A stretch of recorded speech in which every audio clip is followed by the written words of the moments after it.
é sua a expressão pedagogia do exemplo. O que é isso, Walter? É a importância do exemplo na educação, né? Muitas vezes na escola nós ensinamos, por exemplo, noções de trânsito, enfim, é uma das exigências, porque hoje tudo parece cair na escola.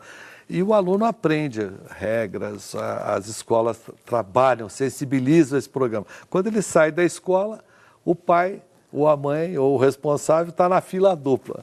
Quer dizer, é um contra-exemplo, uma coisa nesse sentido de que faça o que eu falo, mas não faça o que eu faço, né?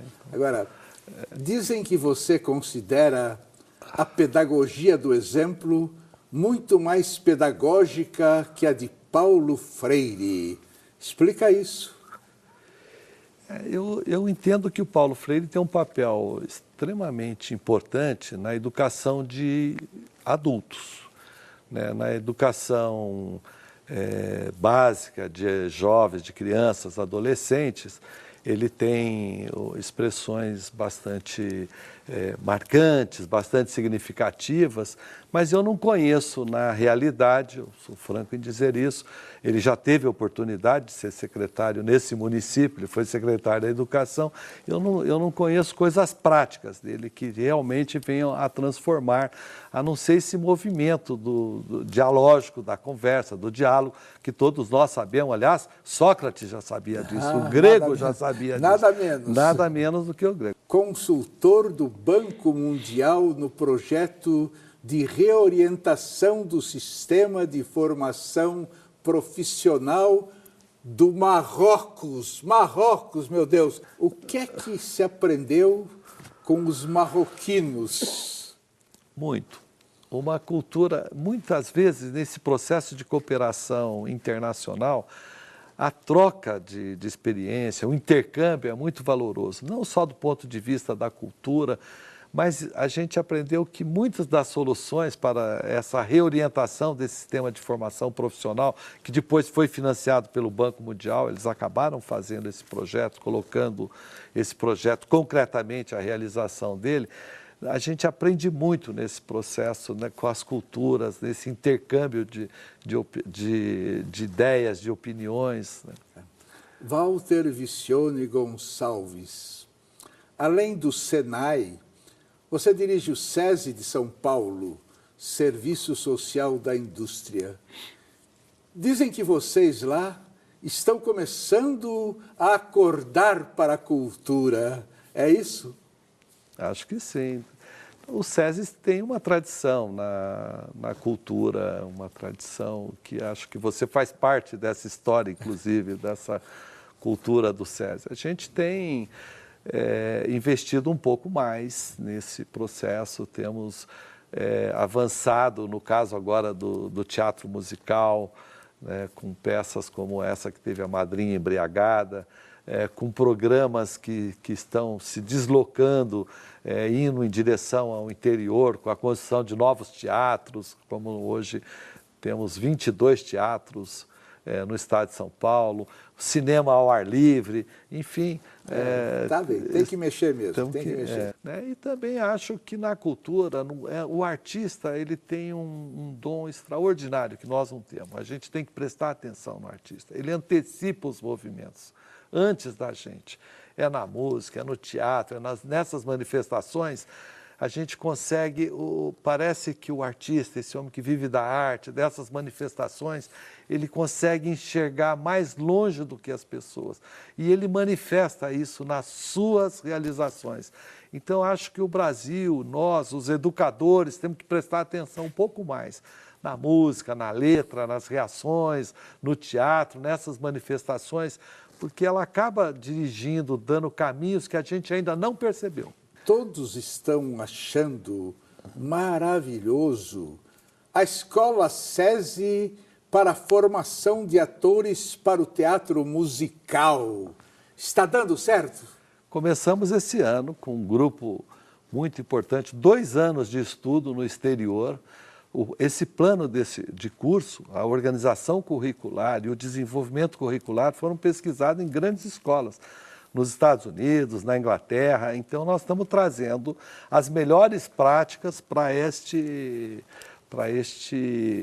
programa, para essa escola de formação de atores. Teatro musical brasileiro ou ficamos mesmo com a Broadway? Eu preferia ver o brasileiro, peças como a gente teria aqui no Brasil, a possibilidade de fazer grandes realizações, tais como a Broadway. Carmen Miranda, temos exemplos maravilhosos dentro desse Brasil. Então agora vamos fazer uma pergunta bem boa para você. O que é que vocês andaram fazendo em Heliópolis, a maior favela daqui? Começamos um programa em Heliópolis que tinha a pretensão de fazer o reforço escolar. E nós entendemos que esse reforço ele inovava na medida em que os nossos professores interagiam com a escola do aluno de Heliópolis, da escola pública, interagia com ele para poder fazer uma coisa articulada entre a escola onde o aluno estudava e no contraperíodo onde o SESI entrava. E achávamos que isso era a grande inovação, e não foi. No fundo, nós percebemos, graças aos nossos professores, que os alunos continuavam com a baixa estima de ter no contraperíodo aula de reforço. Foi aí que começou uma grande modificação que eu resolvi registrar, inclusive. Foi a questão lúdica, de usar as artes, as manifestações artísticas, as visitas a museus, teatros, e isso fez com que o programa ganhasse uma dimensão totalmente diferente. Posso dar exemplo. O que nós começamos a fazer é dizer para o aluno, olha, hoje nós vamos visitar o MASP.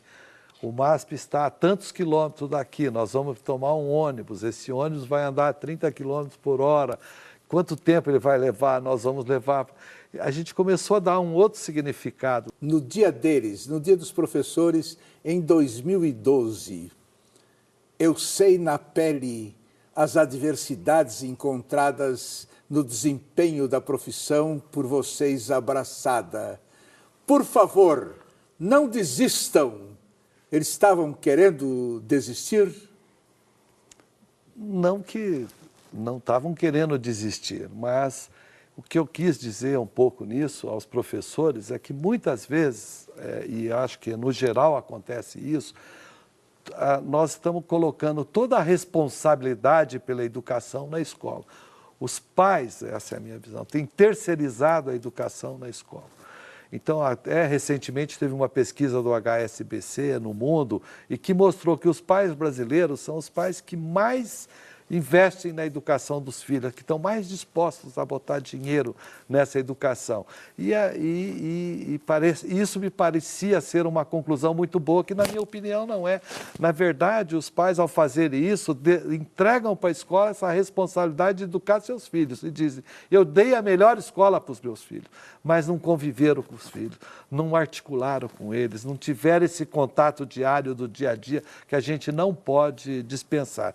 Então, quando eu digo isso para os professores não desistirem, é que eles precisam, de certa forma, envolver outros nesse processo educativo. Você disse uma vez que ensinar não tem um sentido em si mesmo. Os professores não se sentiram desprestigiados com isso? Não. Aí é que está a verdadeira valorização do professor. O professor, nós temos um lema no Senai, agora eu vou falar um pouco do Senai nesse caso, em que se o aprendiz não aprendeu, o supervisor ou o instrutor não ensinou. Esse é o processo do ensino. Aliás, quem disse isso, que o essencial na função educativa não é o ensinar, é o aprender, foi Aristóteles.